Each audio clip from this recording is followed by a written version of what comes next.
This is great. And I think after the Deputy President has spoken, there is very little we can really say because we believe in what he has said.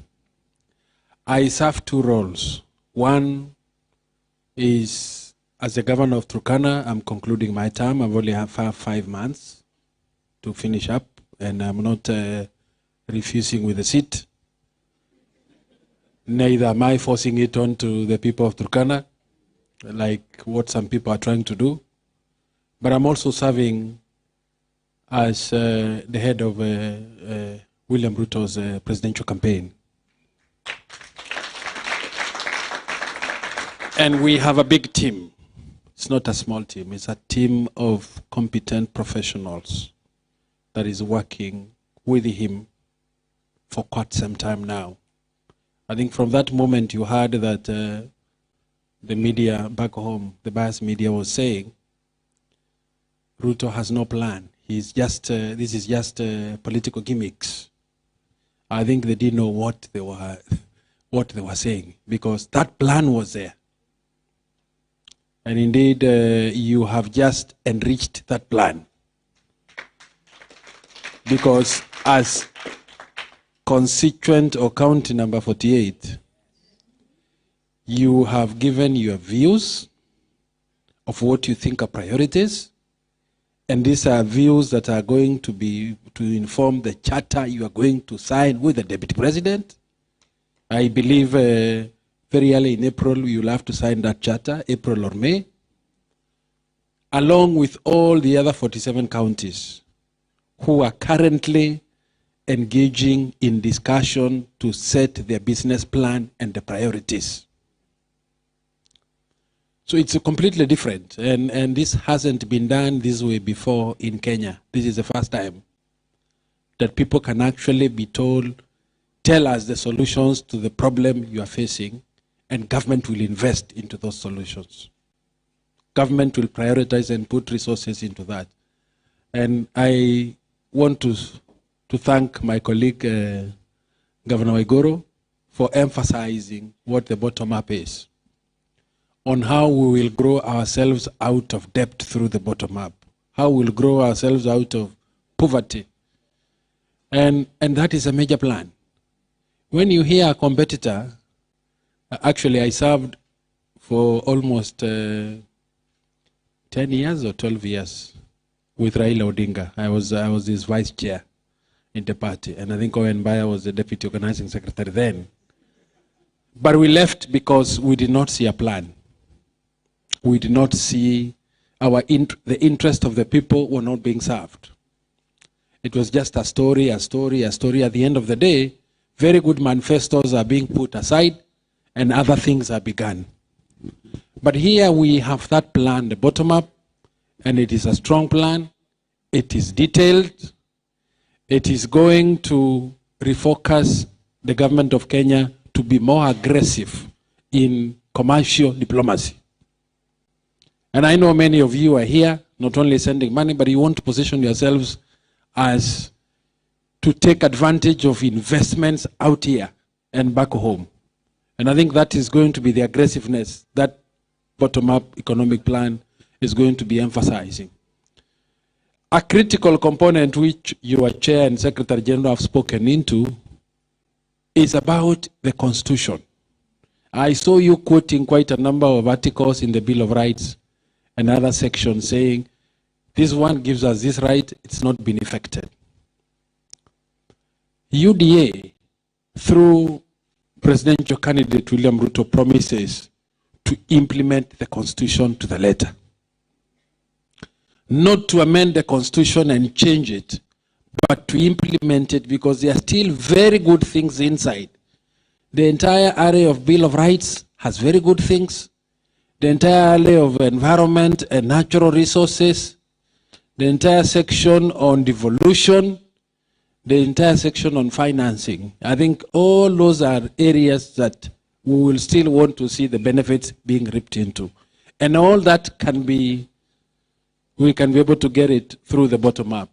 But of course also giving the independent institutions, the judiciary, the IBC, the EACC, the National Police Service, the independence that the Constitution provides them and the resources to be able to deal with issues, matters, rule and law, and corruption. Even who are voting, and for those others who have undecided, I think you have the opportunity to turn them and tell them, seriously, this is a guy who has a plan and is ready to work for Kenyans wherever. And I can tell you for a fact, we were in the States the last 1 week, we are here now. The reception has been very positive, even from non-Kenyans, because they see this is a serious group and this is a serious candidate. So let's stand with him. We have 5 months to election. It is a lot of time. 5 months is not very few. It's a lot of time. It is also a very short period. How can we be able to make sure that the deputy president becomes the president of Kenya, so that what he promises is fulfilled? So that for the first time, millions of Kenyans can directly benefit with money and support from government to be able to improve a lot. We have a responsibility, all of us. You have a responsibility here in the diaspora. Most critical, number one, is voting. The 700 of you, I know many of you are not, a number of you also are not voting. So we must vote, every man and woman, to 100% of that 700. Second, your moral support, your financial support to the campaign is going to be very critical. Very, very critical. We have begun a campaign, and I think you'll be seeing updates on the internet and the blog, so that you can follow the youth candidate wherever he goes and wherever he plans. So that will be available. What is he doing tomorrow? What is he doing next month? All that information you'll be getting to the letter as we move forward. We have also beginning a campaign of adopting a polling station, because we want to protect that vote. First, before I give details,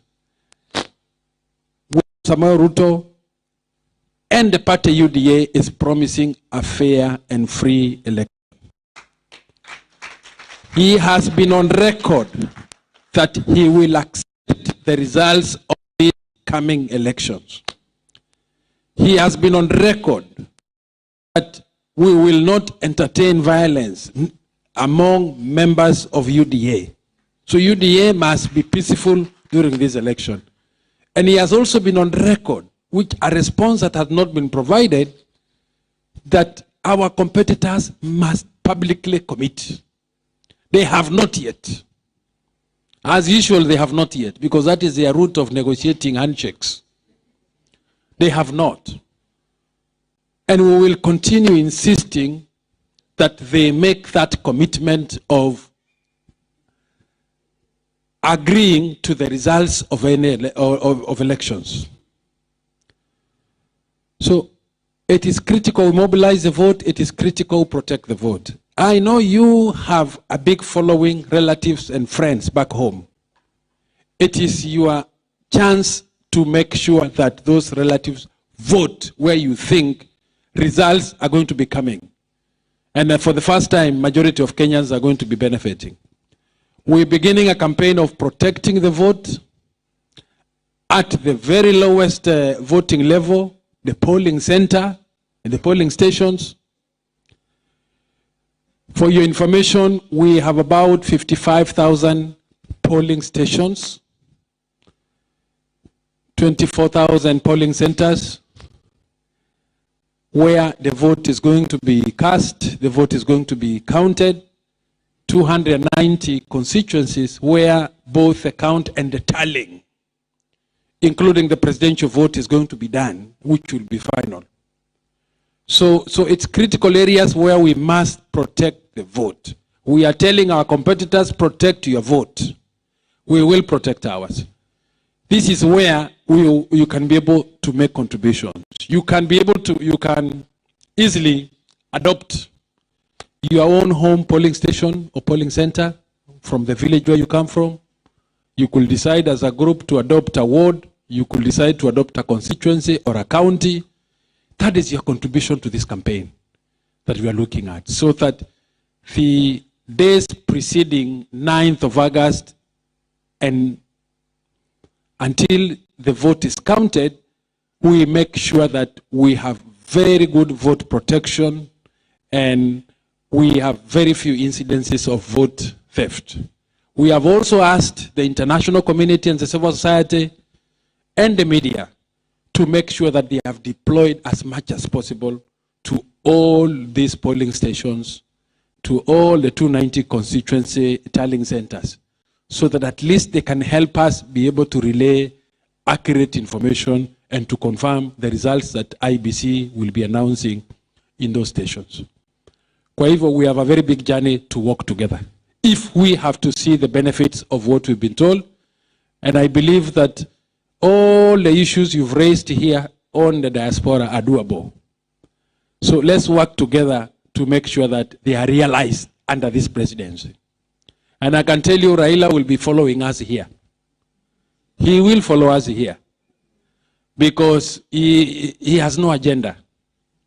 He will follow us here. He will tell you he'll fix the economy. He will do this. But listen to him keenly. There will be no commitment he will make, specific commitment. So thank you, Your Excellency. I know that you will win this election. We know you will win. But these 5 months, we must get a win of 70%. Asanteni sana. Thank you. Thank you very much, Governor Nanok. Let me, you guys,